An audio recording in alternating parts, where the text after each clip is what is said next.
Assalamualaikum warahmatullahi wabarakatuh. Dan salam sejahtera, salam Mekah di hati. Pada hari ini, kumpulan kami akan membentangkan tentang falsafah dan perkembangan pendidikan di Malaysia. Kumpulan kami terdiri daripada Muhammad Fakhruddin bin Zikab, Ahmad Syakir Tarkis bin Syukri dan juga saya sendiri, Ahmad Wajdi Wajihuddin bin Sulaiman. Sebelum saya meneruskan pembentangan ini, antara intipati yang terkandung di dalam pembentangan ini adalah tentang analisis perkembangan sistem pendidikan di Malaysia. Seterusnya, saya akan menghubung kaitkan dengan falsafah pendidikan kebangsaan. Dan pada akhirnya, kami akan merumuskan matlamat falsafah pendidikan kebangsaan yang selaras dengan pelan pembangunan pendidikan di Malaysia. Sebelum kita pergi kepada lebih jauh berkaitan dengan perkembangan pendidikan di Malaysia, ayuh kita mengenali elemen-elemen falsafah pendidikan kebangsaan. Antaranya, yang pertama sekali adalah pendidikan ialah satu usaha berterusan. Memperkembangkan potensi individu, melahirkan insan yang seimbang dan harmoni, perkembangan potensi secara menyeluruh dan bersepadu, kepercayaan dan kepatuhan kepada Tuhan, melahirkan rakyat yang berilmu pengetahuan, dan akhir sekali melahirkan rakyat yang berakhlak mulia. Sebelum kita menelusuri terhadap perkembangan sistem pendidikan di Malaysia, terdapat 3 bahagian ataupun 3 fasa perkembangan pendidikan di Malaysia. Antaranya, yang pertama sekali adalah fasa sebelum merdeka, iaitu bermula daripada 1400 sehingga 1956. Kemudian berlakunya fasa selepas kemerdekaan di mana bermula daripada 1957 sehingga 2010 dan pada akhirnya fasa kini ataupun fasa semasa di mana sistem pendidikan semakin berubah dan berkembang. Antara perkembangan sistem pendidikan yang berlaku semasa fasa sebelum kemerdekaan antaranya adalah pendidikan agama, pendidikan vernakular, laporan Cheesman, laporan Barnes, laporan Fenwu, ordinan pelajaran dan juga yang terakhir sekali adalah laporan penyata razak. Mari kita lihat kepada pendidikan agama. Pendidikan agama yang berlaku sebelum fasa kemerdekaan terdapat 3 peringkat.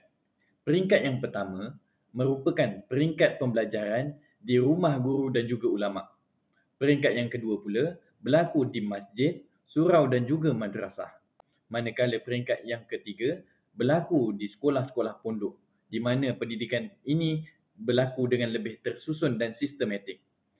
Antara kurikulum yang berlaku di bawah pendidikan agama tersebut adalah pendidikan secara tidak formal, belajar ilmu Al-Quran dan juga fardu ain. Antara subjeknya adalah seperti subjek tauhid, nahwu, hadis dan juga akhlak. Dan juga kaedah yang biasa digunakan di dalam pendidikan agama adalah kaedah hafalan supaya pelajar akan lebih mengingati apa yang dipelajari di sekolah. Kemudian, kita lihat kepada pendidikan vernakular. Pendidikan vernakular ini terdiri daripada 3 sekolah khusus antara khusus terhadap satu kaum. Antaranya seperti sekolah Melayu, sekolah Cina dan juga sekolah Tamil. Sekolah-sekolah ini pula dibina di kawasan-kawasan tertentu. Seperti sekolah Melayu kebiasaannya dibina di kawasan kampung, manakala sekolah Cina dibina di kawasan bandar dan juga sekolah Tamil kebiasaannya dibina di kawasan ladang ataupun estet. Antara kurikulum yang dipelajari di sekolah-sekolah vernakular adalah silibus berlainan setiap sekolah.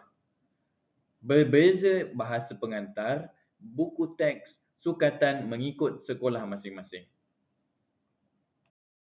Antara hubung kait yang boleh saya kaitkan terhadap pendidikan agama dengan falsafah pendidikan adalah pendidikan agama memupuk kepercayaan dan kepatuhan kepada Tuhan melalui pendidikan Islam. Yang kedua, melahirkan masyarakat yang dapat memberi sumbangan dengan pendidikan agama. Yang ketiga, melahirkan masyarakat yang berakhlak mulia, berketerampilan dan bertanggungjawab melalui pendidikan agama. Dan seterusnya, yang terakhir sekali, melahirkan individu yang berilmu, terutamanya dalam ilmu agama. Seterusnya, kita pergi kepada laporan Cheeseman pada tahun 1946. Laporan ini telah diterbitkan dan diasaskan oleh Mr. H.R. Cheeseman, Timbalan Pengarah Pendidikan pada zaman tersebut. Antara cadangan yang dikemukakan di dalam laporan ini adalah percubaan untuk menyusun semula polisi pendidikan di bawah British. Pendidikan percuma kepada kanak-kanak yang menghadiri sekolah vernakular dan juga berpeluang mempelajari bahasa Inggeris. Pendidikan vokasional juga termaktub dalam laporan pelajaran 1938. Antara objektif laporan ini adalah membina semula sistem pendidikan yang boleh dikembangkan sepenuhnya. Antara hubung kait yang boleh saya kaitkan dengan falsafah pendidikan antaranya adalah laporan ini berkaitan dengan pendidikan sebagai satu usaha berterusan melalui pendidikan percuma terhadap kanak-kanak. Seterusnya, mari kita lihat kepada laporan Barnes. Laporan ini telah diasaskan oleh L.J. Barnes, pengarah latihan kemasyarakatan University of Oxford pada tahun 1951. Antara tujuan laporan ini dikemukakan adalah untuk menambah baik sistem pendidikan kaum Melayu. Antara cadangan-cadangannya adalah semua sekolah vernakular dibubarkan dan diganti dengan sekolah kebangsaan. Kanak-kanak yang berumur 6 hingga 12 tahun, pendidikan percuma sekolah kebangsaan. Manakala bahasa pengantar adalah bahasa Melayu dan juga bahasa Inggeris. Mendirikan sekolah vokasional moden dan juga kurikulum berasaskan subjek sains, seni perusahaan dan sains rumah tangga. Laporan ini juga dibiayai oleh penguasa pelajaran setempat dan juga kerajaan.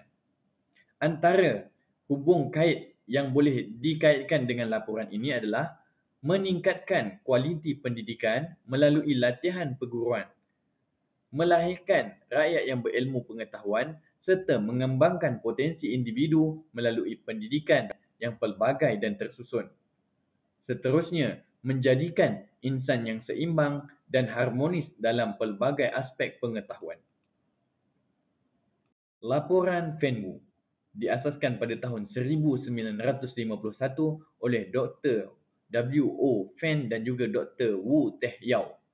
Antara tujuan laporan ini adalah untuk menyelesaikan konflik masyarakat Cina yang tidak menerima terhadap laporan Barnes. Antara cadangan-cadangan yang dikemukakan di dalam laporan ini adalah orang Cina perlu diberi peluang untuk membentuk budaya negara mereka. Manakala galakkan penguasaan terhadap bahasa Melayu dan juga bahasa Inggeris, orang Cina digalakkan menguasai 3 bahasa, iaitu bahasa Melayu, bahasa Inggeris dan juga bahasa Cina, menambah bantuan kewangan sekolah Cina dan juga buku teks sekolah Cina perlu disemak terutama daripada China dan juga Hong Kong. Kita lihat kepada Ordinan Pelajaran 1952, merupakan laporan yang diwujudkan berdasarkan laporan Barnes dan juga laporan Fenwu. Antara tujuan laporan ini diwujudkan adalah untuk membentuk sistem pendidikan yang menggunakan bahasa Melayu dan Inggeris di sekolah kebangsaan. Sekolah vernakular Melayu menggunakan bahasa Inggeris dan juga bahasa Melayu, manakala sekolah Cina dan juga Tamil menggunakan 3 bahasa sehingga diserap ke dalam sistem. Bilangan murid sekolah Inggeris juga turut dihadkan dan juga sekolah vokasional ditubuhkan. Cadangan ini tidak terlaksana disebabkan kekurangan sumber. Yang terakhir sekali di dalam perkembangan pendidikan sebelum kemerdekaan adalah laporan Penyata Razak pada tahun 1956. Dikemukakan oleh Tun Haji Abdul Razak bin Datuk Hussein yang merupakan Menteri Pelajaran ditubuhkan bagi mengkaji semula dasar pendidikan negara. Antara cadangan-cadangan yang dikemukakan di dalam laporan ini adalah setiap kanak-kanak berpeluang untuk belajar. Yang kedua, mewujudkan satu sistem pendidikan bagi membentuk dan melahirkan rakyat yang bersatu padu. Semua sekolah sukatan yang sama. Bahasa Melayu pula merupakan bahasa pengantar. Bahasa Melayu dan juga bahasa Inggeris diwajibkan di sekolah kebangsaan dan juga menengah. Bahasa Inggeris, Cina dan juga Tamil merupakan bahasa pengantar di sekolah jenis kebangsaan. Dan juga yang terakhir sekali, sekolah rendah ditukar kepada sekolah kebangsaan, iaitu bahasa Melayu. Antara hubung kait yang saya boleh kaitkan dengan laporan ini adalah pendidikan secara berterusan melalui pelaksanaan kurikulum dan juga melahirkan masyarakat yang seimbang dan juga harmonis dengan penyelarasan sukatan yang diberikan.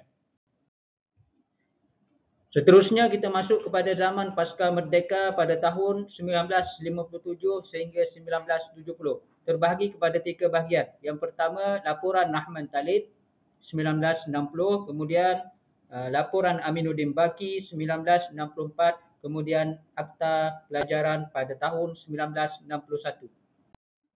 Zaman pasca merdeka pada tahun 1957 sehingga 1970. Sistem pendidikan di Malaysia semakin berkembang setelah mencapai kemerdekaan pada tahun 1957. Pada zaman pasca merdeka iaitu pada tahun 1957 sehingga 1970, usaha ini tertumpu kepada mewujudkan satu sistem pelajaran kebangsaan.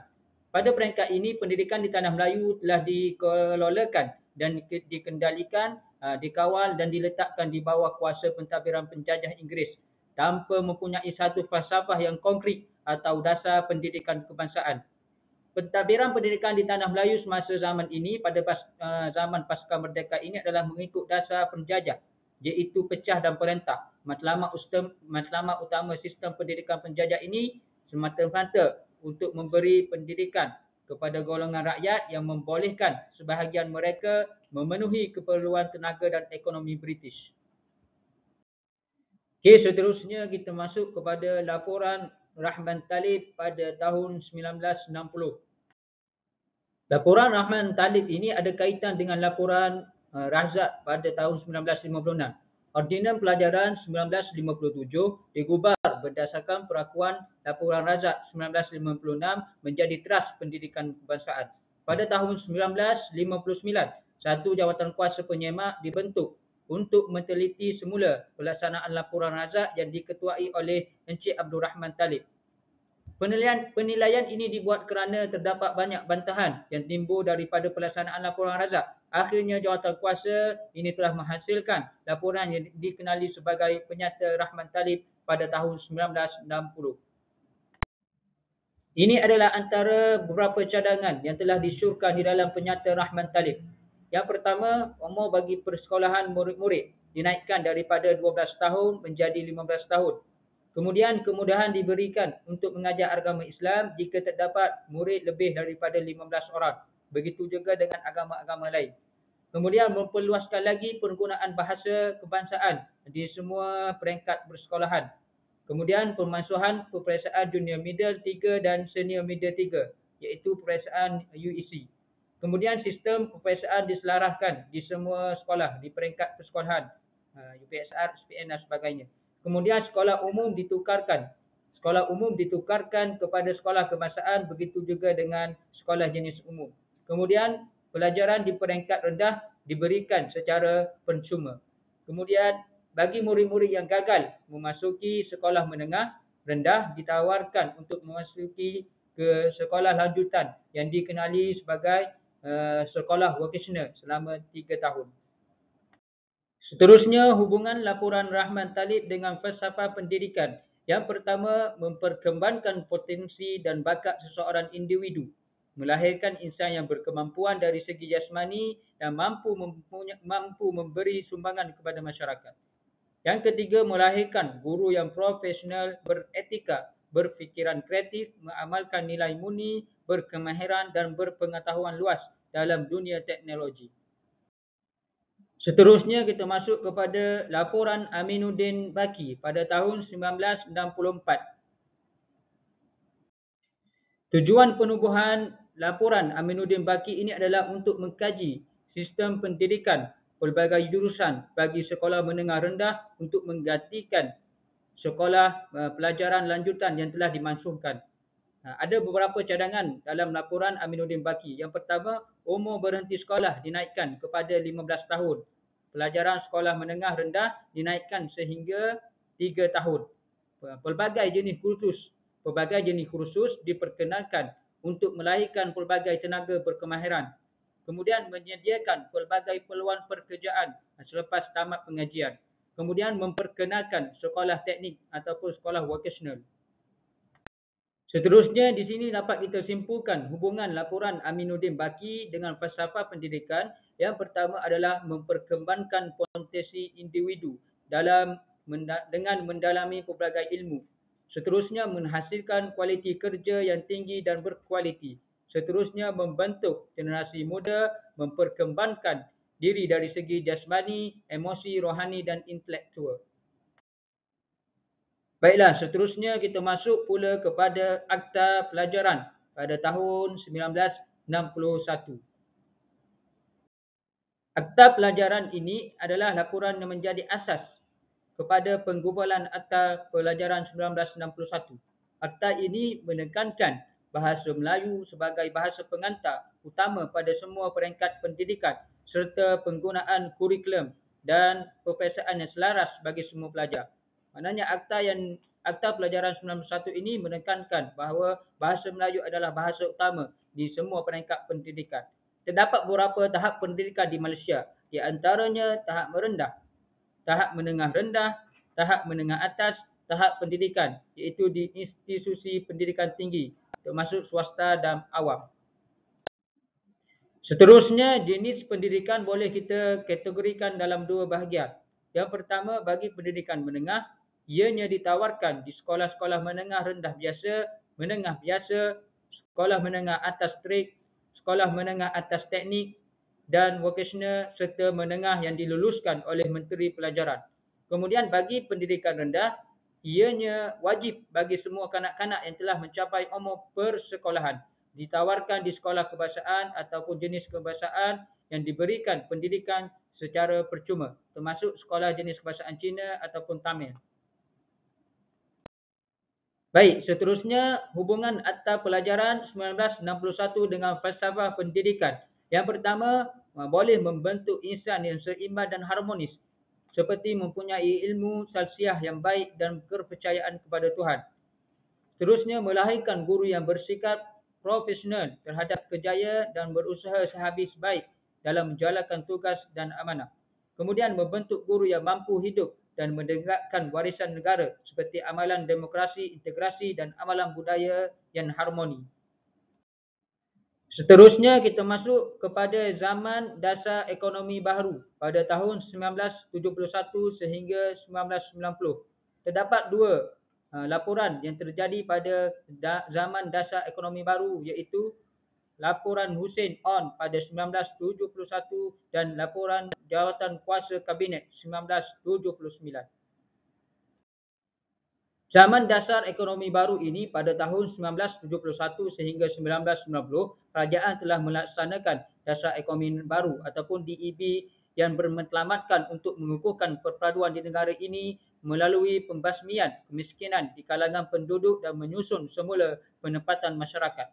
Sistem pendidikan juga diberi lebih penekanan untuk menangani masalah ketidakseimbangan dalam masyarakat dengan menyediakan peluang pendidikan yang sama untuk semua kaum.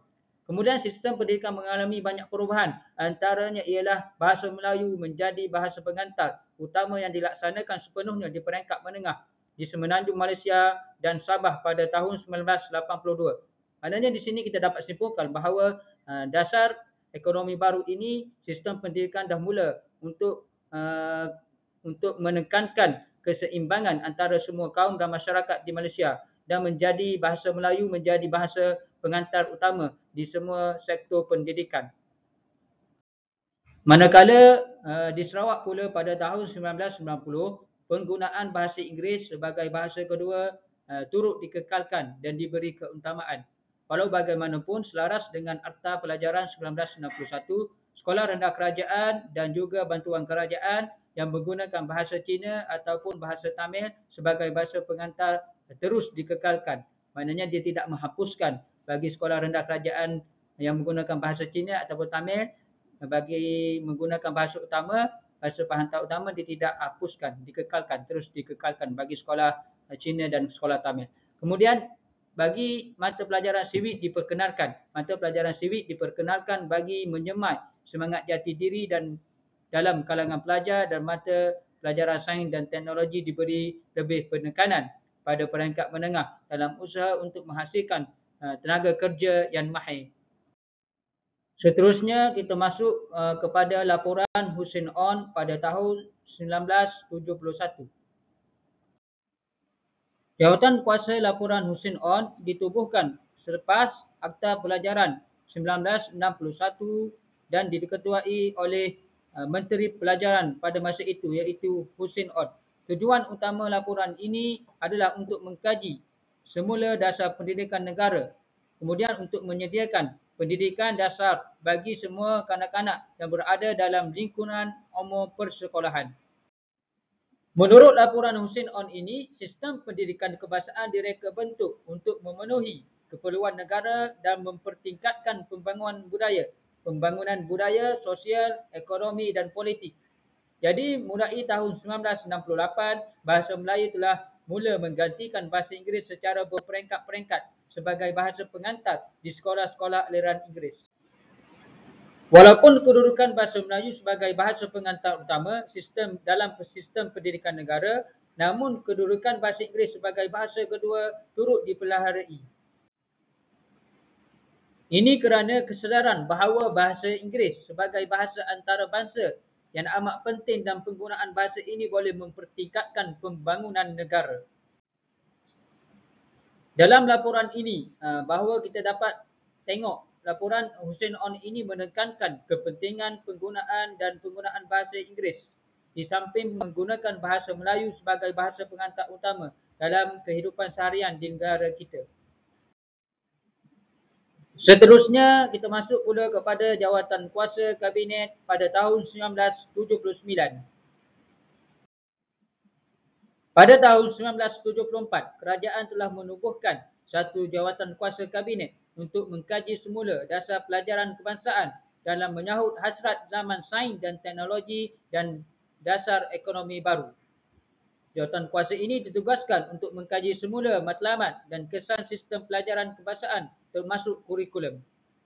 Tujuan jawatan kuasa ini adalah untuk memastikan keperluan tenaga kerja rakyat dapat dipenuhi sama ada dalam jangka masa pendek maupun panjang. Lepas 5 tahun melakukan kajian, laporan jawatan kuasa akhirnya terhasil pada tahun 1979. Dalam laporan ini, ia menekankan kepada dua matlamat utama, iaitu pendidikan hendaklah digunakan untuk memenuhi keperluan tenaga manusia. Yang kedua, membentuk masyarakat yang dapat hidup dalam keadaan harmonis, bersatu padu, berdisiplin dan juga terlatih. Laporan ini juga menekankan supaya semua sekolah menggunakan satu sukatan pelajaran yang sama. Begitu juga dengan menduduki peperiksaan awal. Semua murid-murid terlibat. Maknanya laporan ini menekankan supaya semua sektor persekolahan menduduki peperiksaan awal yang sama. Kemudian bahasa Melayu akan menjadi mata pelajaran wajib bagi semua peperiksaan, dan pendidikan kurikulum serta disiplin turut ditekankan sebagai asas kepada perpaduan. Dalam peperiksaan, murid-murid ataupun pelajar wajib mengambil subjek bahasa Melayu kerana diwajibkan bagi semua peperiksaan. Jadi, berasaskan daripada laporan Kabinet, Kementerian Pelajaran telah melaksanakan kurikulum baru sekolah rendah ataupun KBSR pada tahun 1982 dan juga kurikulum baru sekolah menengah KBSM pada tahun 1988. Okey, baiklah, seterusnya kita tengok kepada kurikulum baru sekolah rendah, iaitu KBSR. Ia menekankan kepada kemahiran asas, iaitu membaca, menulis dan mengira. Yang telah digubah adalah untuk mencapai matlamat perkembangan murid yang dirancang melalui 3 bidang asas, iaitu komunikasi, manusia dengan alam sekitar dan perkembangan individu. Pelaksanaan KBSR dan KBSM dibuat secara berperingkat-peringkat.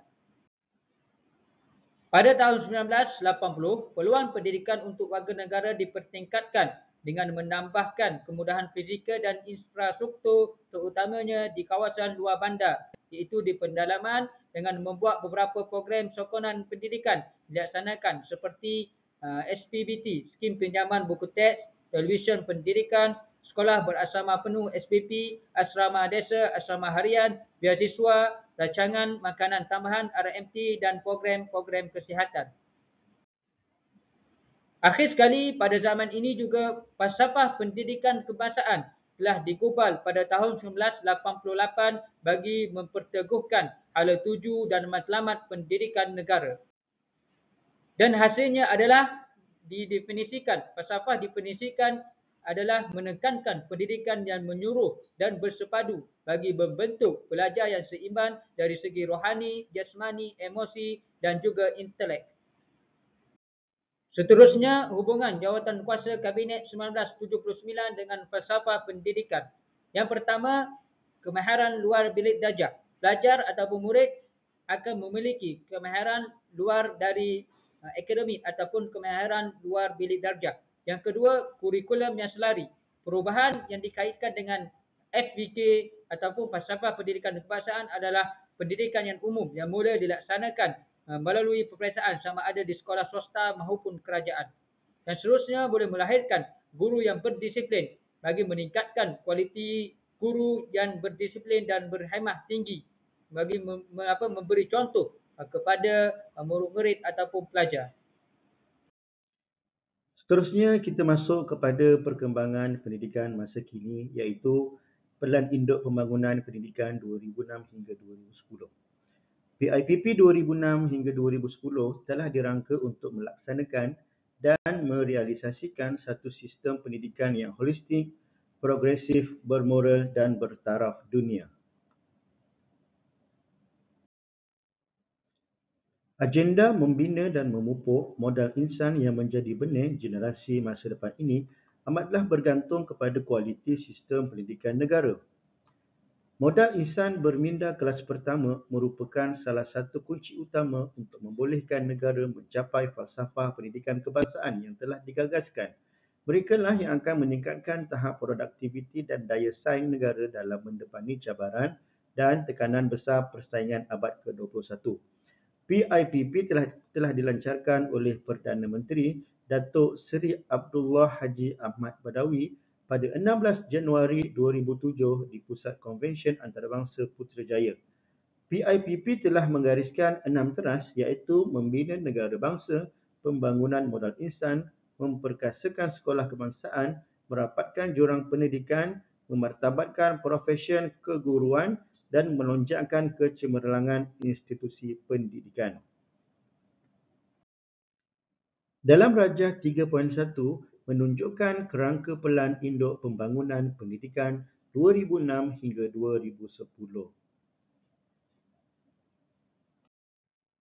6 teras strategik PIPP. Yang pertama, membina negara bangsa. Yang kedua, membangunkan modal insan. Yang ketiga, memperkasakan sekolah kebangsaan. Yang keempat, merapatkan jurang pendidikan. Yang kelima, memartabatkan profesyen keguruan. Yang keenam, melonjakkan kecemerlangan institusi pendidikan.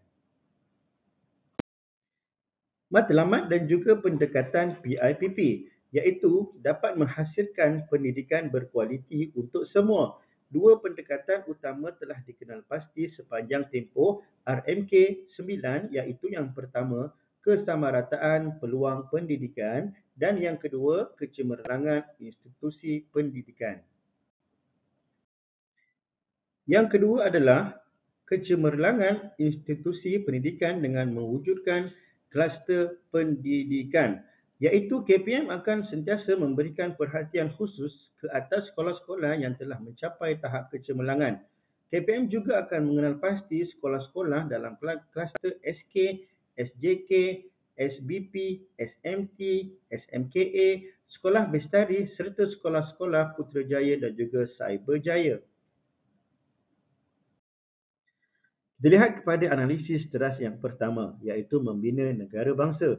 Yang pertama, dapat membangunkan warga negara dari awal persekolahan dengan ciri-ciri lokal, patriotik dan cintakan negara serta menyanjung dan menjunjung warisan budaya dan kesenian bangsa.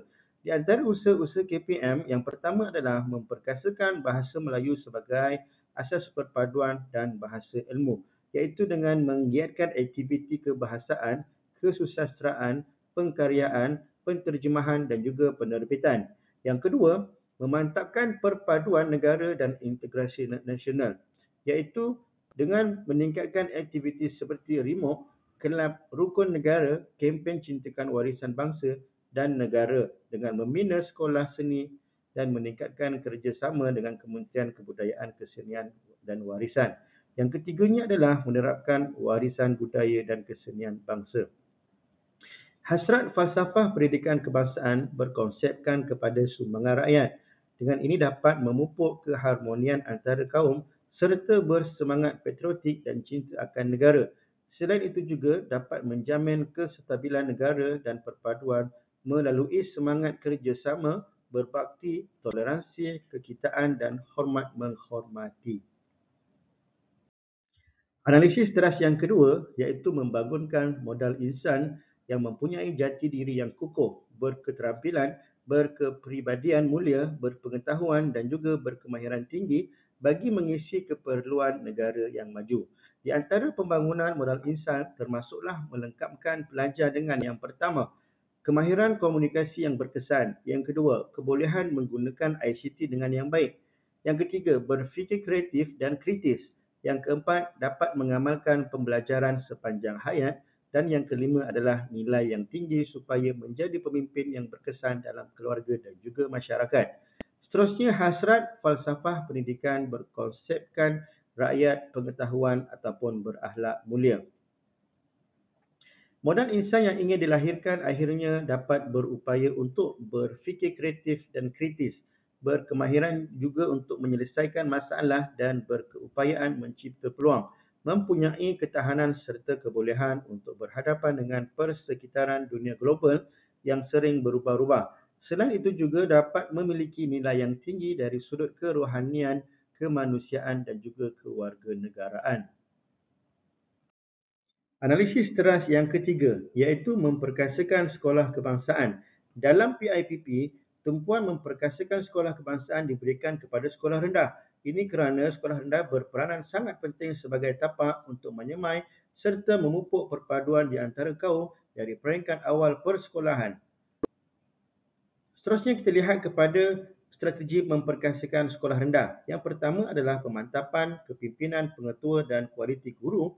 Yang kedua, pengukuhan budaya sekolah. Yang ketiga, peningkatan prestasi akademik sekolah kebangsaan.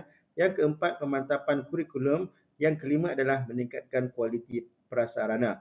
Ini dapat disimpulkan bahawa kita perlu memantapkan kurikulum, memperkasakan bahasa Cina dan juga Tamil, memperluaskan program JCOF, memperluaskan pendidikan teknik dan vokasional termasuk MPV, meningkatkan pencapaian 3M dan juga pembestarian sekolah.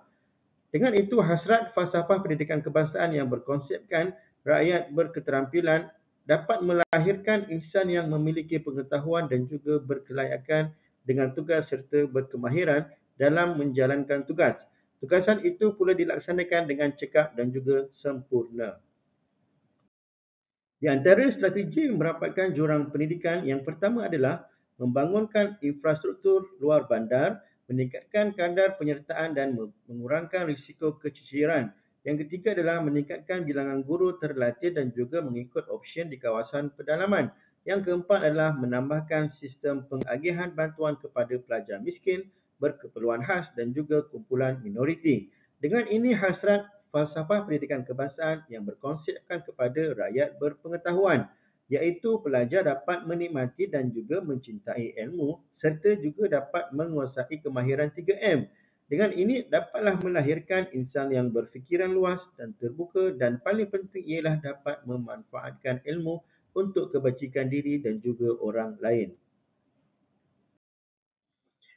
Analisis teras yang kelima iaitu memartabatkan profesion keguruan. Dengan meningkatkan kualiti guru, kerjaya guru dan juga kebajikan guru, selain itu juga untuk menjadikan profesion keguruan dihormati dan dipandang tinggi sesuai dengan amanah yang dipikul dalam pembinaan generasi masa hadapan negara. Dengan ini perlunya ada strategi untuk memartabatkan profesion guru, iaitu yang pertama menambah baik sistem pemilihan calon guru dengan memperketatkan syarat dan kriteria pengambilan calon guru. Yang kedua, memantapkan latihan perguruan dengan menaik taraf maktab perguruan kepada Institut Pendidikan Guru IPG yang menawarkan program pada peringkat ijazah sarjana muda pendidikan. Yang ketiga adalah memantapkan kerjaya guru dengan menambah baik penjawatan guru dan memperluaskan naik pangkat. Yang keempat adalah menambah baik persekitaran kerja dan kebajikan guru. Dengan ini, hasrat falsafah pendidikan kebangsaan yang berkonsepkan rakyat berpengetahuan dapat melahirkan insan yang memiliki pengetahuan dan berkelayakan dengan tugas serta berkemahiran dalam menjalankan tugas. Tugasan itu pula dapat dilaksanakan dengan cekap dan juga sempurna. Analisis teras yang keenam, iaitu melonjakkan kecemerlangan institusi pendidikan, iaitu dengan membangunkan institusi model yang dapat dicontohi oleh institusi di dalam kelompok yang sama. Ini diharapkan dapat menjadi showcase pada peringkat antarabangsa dan seterusnya membantu usaha untuk menjadikan Malaysia pusat kecemerlangan pendidikan. Fokus yang diberikan kepada perkara yang berikut adalah memastikan kepimpinan teguh dan berkesan, pemilihan guru dan jurulatih yang berkemahiran tinggi, memberikan lebih autonomi kepada sekolah, mewujudkan piawaian dan penandaan aras daripada negara maju. Dan yang terakhir adalah menjadikan Malaysia sebagai pusat kecemerlangan pendidikan. Dengan ini hasrat pendidikan, falsafah pendidikan kebangsaan yang berkonsepkan rakyat berpengetahuan ataupun berketerampilan ataupun kesejahteraan diri. Dengan ini, modal insan yang ingin dilahirkan akhirnya berupaya memiliki pengetahuan yang tinggi disebabkan institusi itu sendiri selain kepimpinan di institusi merupakan seorang yang berkelayakan dan melaksanakan tugas yang cekap dan yang sempurna. Justru itu untuk terus cemerlang perlu ada daya tahan yang kuat dan memiliki perhubungan yang baik dengan pelbagai pihak. Seterusnya kita lihat kepada perkembangan pendidikan Malaysia melalui Pelan Pembangunan Pendidikan Malaysia PPPM 2013 hingga 2025. Pelan Pembangunan Pendidikan Malaysia PPPM telah dilancarkan oleh Tan Sri Muhyiddin Yassin, Timbalan Perdana Menteri ketika itu merangkap Menteri Pendidikan pada 6 September 2013. Pelan Pembangunan Pendidikan Malaysia 2013 hingga 2025 telah dibangunkan dengan menilai prestasi semasa sistem pendidikan negara dengan mengambil kira pencapaian lampau dalam pendidikan dan membandingkannya dengan aras antarabangsa. Kita lihat kepada transformasi 3 gelombang. Gelombang pertama, iaitu dengan memberi penekanan kepada menambah baik sistem dengan mempercepatkan perubahan dan kaedah pelaksanaan program. Dalam tempoh pelaksanaan itu, tumpuan diberikan kepada kaedah peningkatan kualiti pembelajaran dengan meningkatkan kualiti guru sedia ada, iaitu dengan meningkatkan kualiti kepimpinan sekolah dan meningkatkan kadar literasi bahasa Melayu, bahasa Inggeris dan juga numerasi. Pada gelombang kedua pula, kementerian akan memacu peningkatan sistem dengan melaksanakan perubahan struktur pendidikan negara untuk mempercepatkan perjalanan perubahan kepada semua inisiatif yang bermula semasa gelombang yang pertama. Gelombang yang ketiga pula bermula pada tahun 2021 iaitu sebagai anjakan ke arah kecemerlangan negara. Ia juga memfokuskan kepada anjakan ke arah kecemerlangan dengan meningkatkan keluasan operasi di mana pada permulaan gelombang ini, semua sekolah, guru dan pengetua dan juga guru besar perlu menunjukkan prestasi melebihi standard minimum. Kementerian juga akan menganjakkan kebanyakan sekolah kepada model pengurusan berasaskan sekolah dan membangunkan model kejayaan sekolah berdasarkan inovasi dalam pengajaran. 11 anjakan PPM 2013 hingga 2025. adalah satu anjakan pelan strategi pembangunan pendidikan Malaysia bermula tahun 2013 hingga 2025 yang merupakan satu rangka untuk meletakkan negara Malaysia setara dengan sistem pendidikan terbaik dunia dalam tempoh 13 tahun ini. Bermula tahun 2016 hingga 2025. Dapat kita lihat di sini, 10 anjakan ini diaplikasikan oleh KPM bagi memperkenalkan alat berfikir dan mengeluarkan banyak dana. Ia juga perlu dimanfaatkan secara serius kerana untuk melahirkan murid yang mempunyai kemahiran kebat, guru perlulah melakukan satu anjakan paradigma sebagai contoh pelajaran secara berpusatkan guru serta pembelajaran berorientasikan peperiksaan tidak lagi diamalkan. Sehubungan dengan itu, setiap murid perlu menguasai pelbagai kognitif termasuk dapat menyelesaikan masalah dan mempunyai fikiran yang kreatif dan inovatif. Hal ini untuk melahirkan murid yang mahir berfikir turut dilaksanakan di sekolah dalam proses PNP. Antara hubungan Pelan Pembangunan Pendidikan Malaysia (PPPM) dan juga Falsafah Pendidikan Kebangsaan (FPK), yang pertama, pendidikan merupakan satu usaha yang berterusan, iaitu pendidikan melibatkan 3 peringkat: peringkat awal, peringkat sekolah dan juga peringkat lepasan sekolah. Yang kedua, dapat memperkembangkan lagi potensi individu, iaitu potensi ini dilihat dari 4 aspek iaitu rohani, jasmani, emosi dan intelek. Yang ketiga, rakyat Malaysia yang berpengetahuan. Konsep pendidikan sepanjang hayat hendaklah menjadi amalan dan juga ilmu itu dinilai tambah sentiasa. Yang keempat, rakyat Malaysia yang berakhlak mulia dan juga yang bertanggungjawab, iaitu pendidikan berperanan melahirkan rakyat yang mempunyai nilai-nilai yang murni, amanah, berdisiplin dan bertanggungjawab dalam menjalankan tugasnya.